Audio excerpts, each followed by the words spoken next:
नमस्ते, मैं हूँ मानसी। तो हम बात कर रहे हैं हीलिंग के बारे में।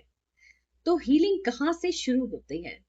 हीलिंग शुरू होती है छोटी सी चीज से, उसे कहते हैं रियलाइजेशन, सेल्फ रियलाइजेशन से। जैसे ही हमें समझ में आता है कि कुछ तो भी ठीक नहीं है, कुछ है जो तकलीफ दे रहा है या जिससे मदद की जरूरत है, हम उस पर क्या काम करते हैं। दूसरी चीज है क्लैरिटी। जैसे ही हमको एहसास होता है या रियलाइज होता है कि कुछ है जिस पर काम करना है, कुछ है जिसको कि कुछ मदद की जरूरत है, कहीं कोई डिस्ट्रेस सिग्नल मिल रहा है, क्या हमको किस चीज पर क्लैरिटी चाहिए होती है कि आखिर इसके कारण क्या हो सकते हैं। क्या ये इमोशनली ट्रिगर्ड है, या हमने अगर फिजिकली कोई सिम्टम है तो क्या कुछ फिजिकली चला गया है अंदर, या ये भी इमोशनल ट्रिगर से है। बहुत से लोग ये जानते हैं कि कैंसर जो है आजकल बहुत हो रहा है, लेकिन ये समझना भी बहुत जरूरी है कि कैंसर भी इमोशनली ट्रिगर्ड एक डिजीज है। तो हम जब समझ जाते हैं कि हमारा जो ये हो रहा है उसका कारण क्या है, मेंटल फिजिकल एग्जॉस्शन, या फिर हमारा कोई इमोशनल ट्रिगर, ट्रॉमा, तो इस क्लैरिटी के साथ जब हम आगे बढ़ते हैं तो हम उसके बाद देखते हैं कि आखिर इसको हमको करना क्या है। Should I approach someone else for help और should I go for self help? तो जब हम सेल्फ हेल्प के लिए जाते हैं, यानी सेल्फ हीलिंग के लिए, तो हम अपने आप के साथ क्या ऐसा ना करें जिससे कि हमको सेल्फ हीलिंग में मदद मिले, क्या ना करें। सबसे पहले आ, चिंता करना छोड़ दें। चिंता करना किसको कहते हैं? जब हम फ्यूचर के बारे में एंग्शियस रहते हैं, जब भी आप सोचेंगे कि जो हम करने वाले हैं या जो मुझे हो गया है, क्या वो ठीक होगा कि नहीं। नंबर वन क्या था? Doubt, fear. उसके बाद क्या आता है कि ये आगे फ्यूचर में भी सही होगा कि नहीं, मेरा फ्यूचर का क्या होगा। तो हम सिर्फ फ्यूचर के बारे में सोच रहे हैं और इससे होती है हमको एंजाइटी। लेकिन पिछले वीडियो में मैंने आपसे कहा था कि हमको हीलिंग करने के लिए हीलर्स को बिल्कुल काम मेंटल एंड इमोशनल स्टेट में होना होता है।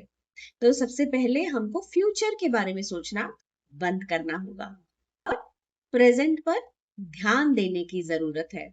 यानी क्या करूं? अप्रोच करूं किसी को, किसी स्पेसिफिक व्यक्ति के पास जाओ या पद्धति को अपनाओ, या सेल्फ हीलिंग करूं, कौन सी मोडालिटी यूज करूं।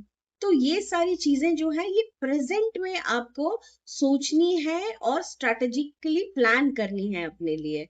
फ्यूचर रिजल्ट के बारे में नहीं सोचना है। फिर हमको पास्ट में नहीं जाना है। देखिए, मेरे पास एक बॉक्स है जिसमें 2+2+2 यानी कि 6 खंड है। तो ये हमारा पास्ट है, ये हमारा फ्यूचर है। तो बीच वाला जो खंड है वो है प्रेजेंट। तो हमको पास्ट में भी नहीं जाना है। पास्ट में नहीं जाना है इन द सेंस कि हमको जाकर के ये सब नहीं बैठकर सोचना है कि इसको ऐसा हुआ था तो उसके साथ वैसा हो गया था, तो क्या मेरे साथ भी हो जाएगा। Again we are going to the future. तो इसके उसके साथ क्या हुआ था, that is not going to help you. A के साथ क्या हुआ था वो आपको हेल्प नहीं करने वाला है। तो ना हम पास्ट में जाएंगे और ना ही हम फ्यूचर में जाएंगे। हम जाएंगे अपने प्रेजेंट में और टटोलेंगे कि उस समय हमारे पास ऐसा क्या क्या है जिसकी मदद से हम अपनी हीलिंग कर सकते हैं या सामने वाले की हीलिंग कर सकते हैं। तो क्या नहीं करना है मैंने आपको बताया, बहुत छोटी छोटी बातें हैं। इधर नहीं जाना है, उधर नहीं जाना है, तो किधर जाना है? प्रेजेंट में जाना है और खुद को हील करना है। तो जितने आप प्रेजेंट में रहेंगे, इन द मोमेंट में जिएंगे, आप उतने खुश रहेंगे, उतने काम डाउन हो जाएंगे, और उतने ही अच्छे स्टेट में वाइब्रेट करेंगे। तो जब आप एक अच्छी फ्रीक्वेंसी पे वाइब्रेट करेंगे तो हीलिंग क्या होगी? अच्छी होगी और होगी।